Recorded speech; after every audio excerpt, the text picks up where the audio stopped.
Hello dear learners, welcome to this module where we will discuss the component parts of a play, dramatic conventions, classical divisions of a dramatic plot, and contemporary dramatic forms, issues and challenges.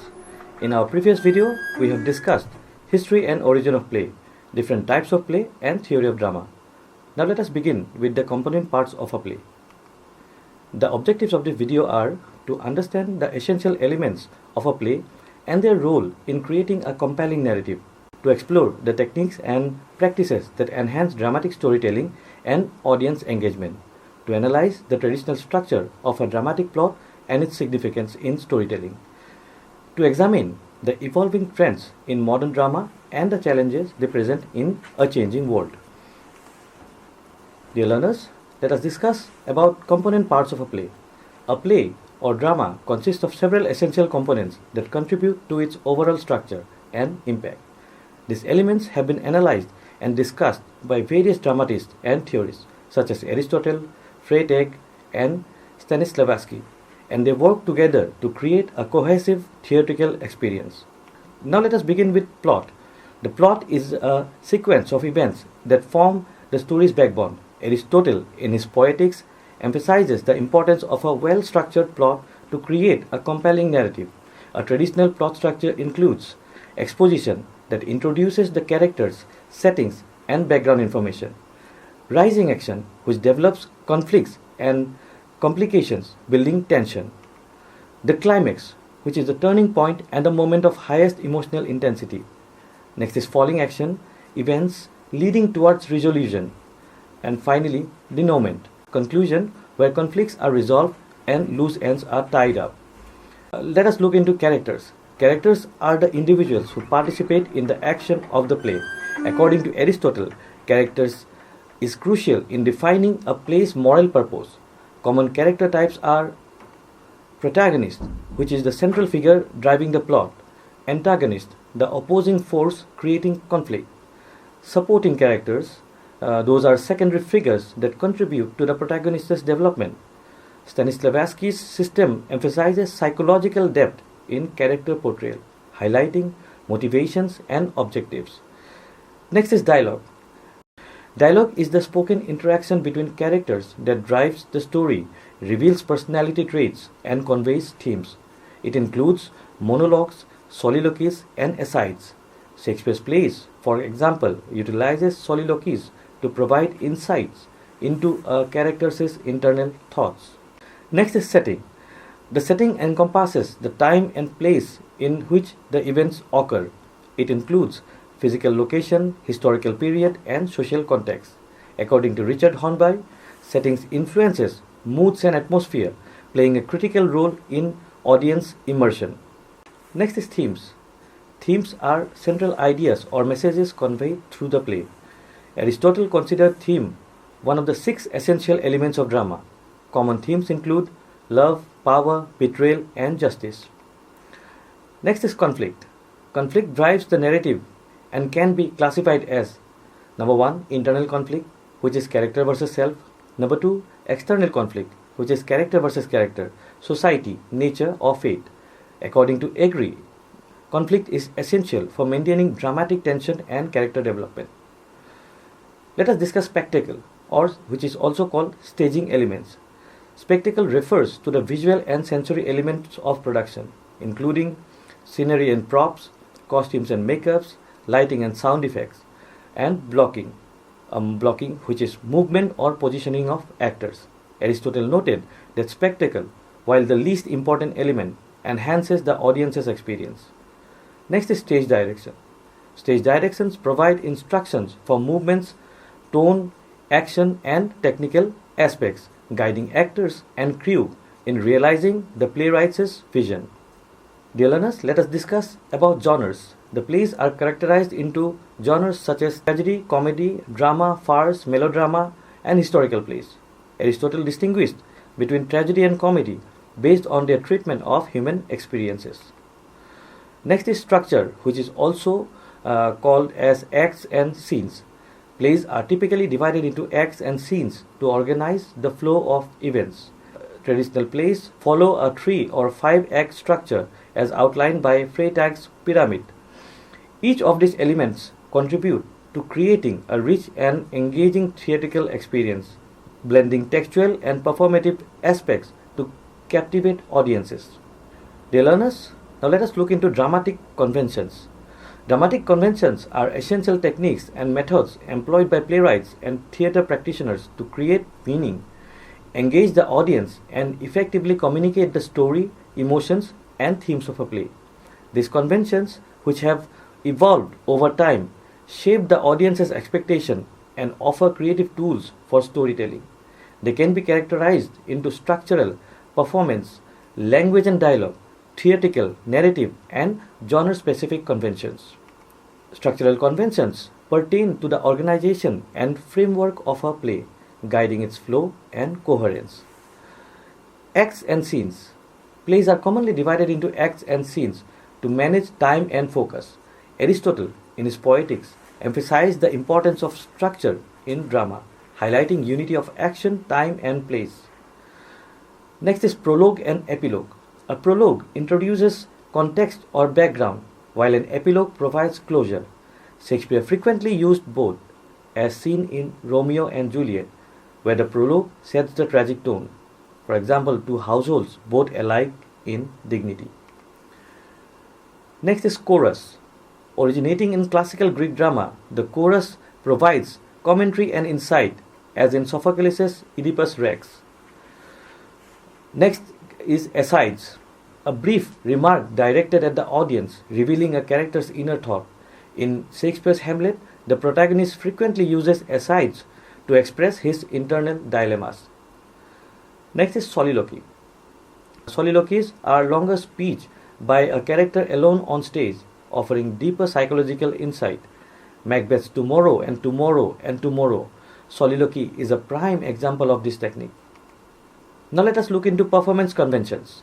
Performance conventions dictate how actors present the play to the audience, which include breaking the fourth wall. This technique allows character to directly address the audience, creating intimacy and involvement.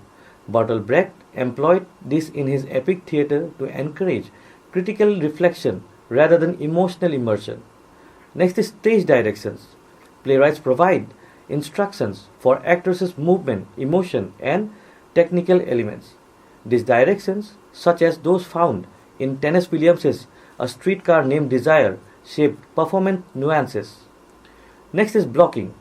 Blocking is the planned movement and positioning of actors on stage, which enhance visual storytelling and are crucial in physical theatre. Dramatic irony is a technique where the audience knows more than the character, creating tension or humor.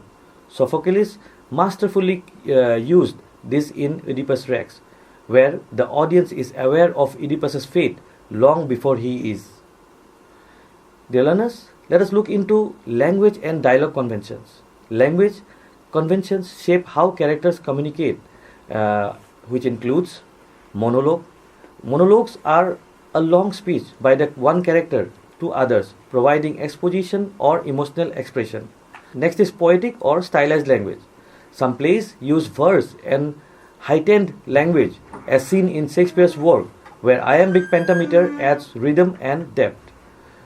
Repetition is used to emphasize themes and emotions, such as in Arthur Miller's The Crucible, where repeated phrases intensify dramatic effect. Now let us look into theatrical conventions. Theatrical conventions focus on visual and sensory elements, which includes minimalism, the use of sparse sets and props to focus on performance rather than realism, as seen in Samuel Beckett's Waiting for Godot.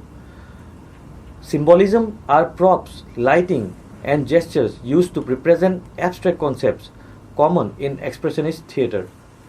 Mime and gesture are physical expression without words, often used in commedia dell'arte.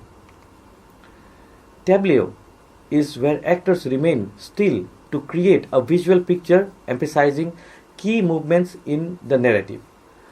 Now let us look into narrative conventions. Narrative conventions define how story unfolds. For example, flashback and flash forward.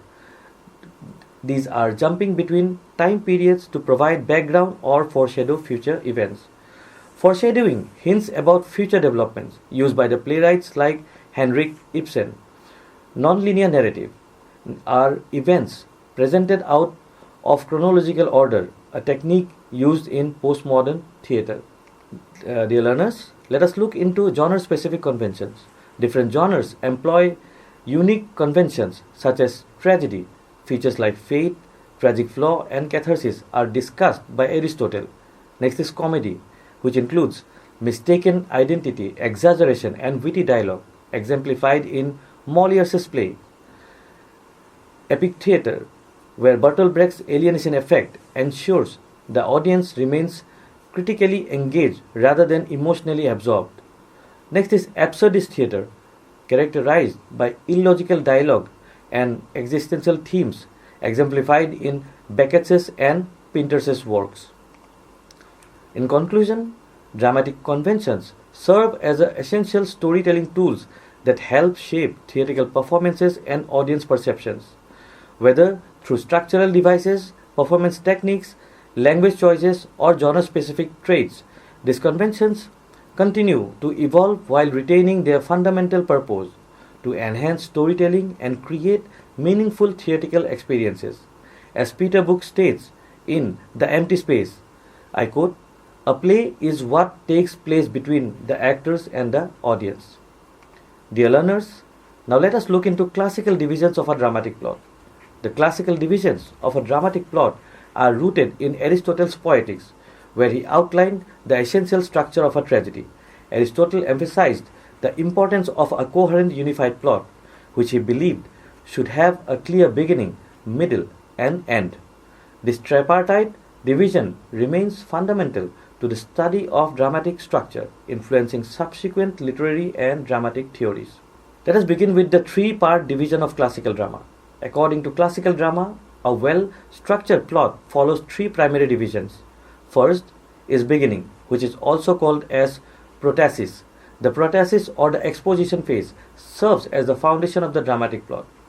It is the stage where the main characters, settings, and initial situations are introduced. Aristotle asserts in Poetics that the beginning is that which does not itself follow anything by necessity, but after which something naturally is or comes to be.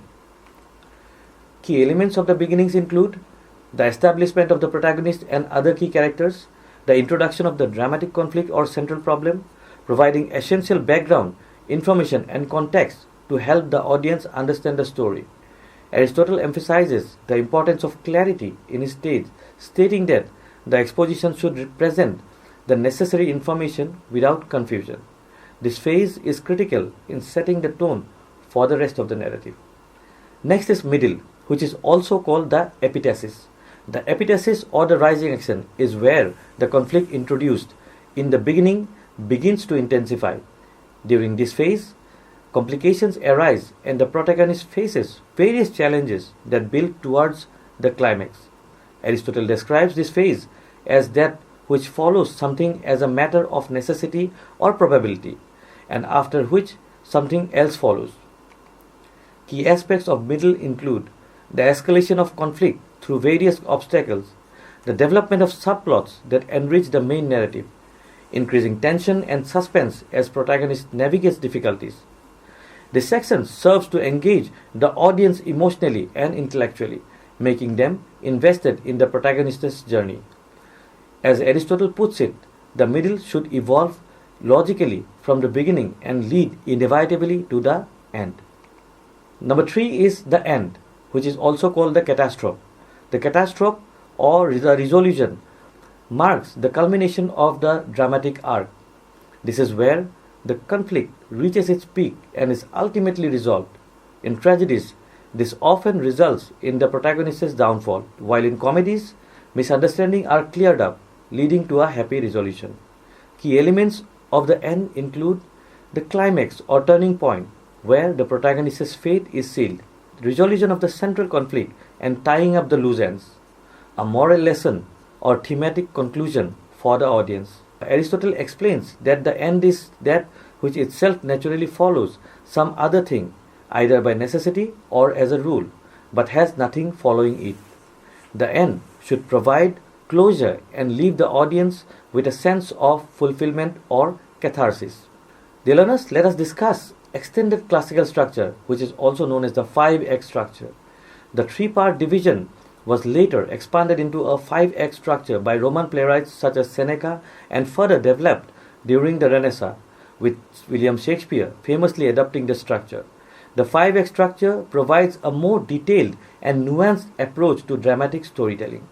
Let us begin with exposition, which is also the introduction. The exposition introduces the audience to the world of the play, establishing settings, characters, and initial conflicts. According to Gustav Freytag, the exposition should be concise yet comprehensive, providing all the necessary background without overwhelming the audience. Next is the rising action or the development. In this phase, the main conflict is introduced and subplots begin to develop. The protagonist encounters various challenges that heighten the stakes of the narrative. Shakespearean plays often introduce intrigue and secondary characters that contribute to the primary plot. Next is climax or the turning point. Climax is the moment of the greatest tension and the turning point of the story. It is the point where the protagonist makes a crucial decision that determines their fate. According to Freytag, the climax must be both surprising and inevitable, leading the audience to the ultimate resolution. Next is falling action, which is also called as reversal or counteraction. Following the climax, the consequences of the protagonist's action unfold. This phase may involve moments of reversal and recognition, where the protagonist gains insight into their predicament. Aristotle refers to this as anagnosis or recognition, which often leads to the tragic realization. The last is denouement or resolution. The denouement provides closure, resolving the primary conflict and subplots. In tragedies, this phase often includes the protagonist's downfall, while comedies end with a return to harmony. Shakespeare's plays often end with a reflection on the events that transpired, offering moral or philosophical insights. Dear learners, now let us discuss about the influence of classical structure on modern narratives. The classical divisions of a dramatic plot continue to influence contemporary literature, theatre, and film. The 3-act and 5-act structures serve as the foundation of storytelling across various mediums. Modern screenwriting often follows a similar framework, with screenwriters like Sid Field advocating for the 3-act structure in films. As Field states, every good story has a beginning, a middle, and an end, and each act serves a specific purpose in moving the story forward. Whether in traditional theatre or modern cinema, the principles outlined by Aristotle remain relevant in crafting compelling narratives. The classical divisions of dramatic plot, rooted in Aristotle's Poetics, provide a timeless framework of storytelling. Whether through the 3-part division of protasis, epitasis, and catastrophe, or the more detailed 5-act structure, these principles continue to guide writers and dramatists in creating engaging and meaningful stories. As Aristotle aptly puts it, a whole is that which has a beginning, a middle, and an end, a concept that remains the cornerstone of narrative structure today. Dear learners, now let us discuss about contemporary dramatic forms, issues, and challenges. Modern drama has evolved significantly from its classical and traditional roots, incorporating diverse themes, experimental techniques, and innovative storytelling methods. This evolution reflects the dynamic and ever-changing socio-political landscape, technological advancements, and the need for inclusivity and representation. However, with these advancements come several issues and challenges that contemporary dramatists, theatre practitioners, and audiences face today. Let us begin with fragmentation or narrative structure. Modern plays often abandon linear storytelling in favor of fragmented, non-linear narratives, a trend influenced by postmodernist approaches. As theorists like Jean-Francois Lyotard suggest, postmodern knowledge refines our sensitivity to differences and reinforces our ability to tolerate the incommensurable. This shift challenges audiences accustomed to traditional Aristotelian plot structure, resulting in potential confusion and disengagement. Playwrights like Carl Churchill and Sarah Kane exemplify this fragmented style, using disjointed timelines and perspectives to convey complex psychological and social themes. The challenge is in maintaining coherence while experimenting with disjointed timelines and perspectives. Directors and playwrights must find innovative ways to guide the audience through these narratives without losing the core message or emotional resonance. Next is the influence of technology. The integration of multimedia elements such as projections, digital screens, and virtual reality has redefined the essence of live performance. Theorist Philip Auslander argues that the liveness of theatre must now contend with the pervasive influence of digital culture. While technological advancements offer new storytelling possibilities, they also risk overshadowing the authenticity of theatrical experience. Challenges faced is in balancing technological innovation with the authenticity of theatrical experience without undermining the essence of live interaction. The challenge for the contemporary dramatist is to ensure that technology enhances rather than detracts from the emotional and visceral aspects of theatre. Next is diverse cultural representations. Contemporary drama increasingly explores themes of identity, race, gender, and inclusivity, reflecting diverse voices and perspectives. As Homi Bhabha states, culture is not a fixed essence, it is an arena of negotiation and contestation. Playwrights strive to represent marginalized communities authentically, yet the risk of stereotypes, tokenism, or cultural appropriation remains high. The challenge lies in avoiding stereotypes, tokenism, or cultural appropriation while ensuring genuine representation. Dramatists must engage in thorough research and collaboration with diverse communities to present authentic narratives. Next is political and social commentary. Modern plays engage with pressing social and political issues such as climate change, inequality, and mental health. Bertolt Brecht's epic theatre aimed to make audiences critically aware of socio-political realities, stating that art is not a mirror to reflect reality, but a hammer with which to shape it. Contemporary dramatists continue this tradition but face the challenge of balancing advocacy and artistic storytelling. The challenge in this field can be seen in a striking balance between advocacy and artistic storytelling to avoid didacticism. A successful play must provoke thought while remaining engaging and nuanced. Next is commercialization of theatre. The dominance of commercial productions such as Broadway and West End shows often prioritizes profitability over artistic integrity. As theatre scholars Christopher Balme notes, market forces increasingly dictate the production and reception of theatrical works. Independent and experimental theatre companies struggle to secure funding and visibility. Here, the challenge is how the independent and experimental theatre struggles to secure funding and visibility. Alternative funding models and grassroots efforts are crucial in sustaining innovative theatre. Next is declining attention spans. In the digital age, audiences have shorter attention spans and different expectations from entertainment. The rise of short-form content on social media platforms has shifted audience preferences towards concise and immersive experiences. Here, we see the challenge lies in crafting engaging, concise, and immersive experiences without diluting depth and complexity. It must adapt their storytelling techniques to align with contemporary viewing habits. Next is accessibility and inclusivity. Ensuring the theatre remains accessible to people with disabilities, diverse socio-economic backgrounds, and remote audiences is an ongoing challenge. Augusta Boal's Theatre of the Oppressed emphasizes theatre's role in social transformation, advocating for participatory and inclusive practices. Here, we see that the challenge is high ticket prices, venue limitations, and lack of representation in storytelling. Strategies such as community-based theatre and online accessibility initiatives can help bridge this gap. Dear learners, now let us look into the challenges in staging contemporary drama. Let us begin with minimalist versus spectacle debate. Contemporary plays vary between minimalist productions and grand visual effects, presenting challenges for the directors and designers. The minimalist approach, championed by playwrights like Samuel Beckett, contrasts with spectacle driven productions influenced by Broadway and global commercial trends.